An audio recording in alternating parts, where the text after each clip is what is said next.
यो बाटोमा एउटा सानी नानी अम्बा बेच्नु बसेको छ। हेलो नानी। ओहो तिमी अम्बा बेच्नु बस्या हो? ओहो अनि आज स्कुल छैन? छुट्टी हो मेरो स्कुल त। ओहो छुट्टीको दिन तिमी अम्बा बेच्नु बसेको? अनि यो अम्बालाई कति रुपियाँ त नानी एउटालाई? 5 कोटा। 5 रुपियाँ? ए अनि यो सबै अम्बा म लान्छु 5 रुपियाँ भनेपछि कति पर्दो रहेछ म हिसाब गर्छु ल। 5, 10, 15, 20, 25, 30, 35, 40, 45, 50, 55, 60, 65, 70, 75, 80, 85, 90, 95, 100 रुपियाँ। र 100 रुपियाँ रहेछ नानी है। अनि यो सबै म लान्छु। अनि तिमी यो बेचेको पैसाले के गर्छौ त? कलम किन्छु, ब्याग किन्छु। ओहो अनि तिम्रो बुवा आमा हुनु न? बाबा आमा कहाँ हुनुहुन्छ त? घरमा। तिमी आज एक्लै व्यापार गर्न बसेको?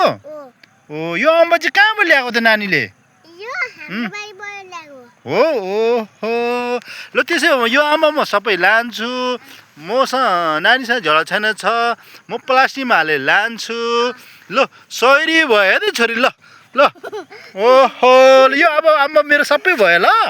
म लगेँ। कति खुसी है यो पैसाले के गर्छ रे नानी? पेन्सिल, कपी किन्छु। ओहो ज्ञानी भएर पढ्नुपर्छ ल। हो धेरै पढ्ने ल। ल बाई बाई नानु। By by. ल होइन म यो अम्बा लान्छु ल। होइन यो अम्बा तिमी आफै म लाँदिनँ। भोलि अर्कोलाई बेच ल। हस् अरू मान्छेलाई बेच्नु ल यो अम्बा। हजुर लिनु ल।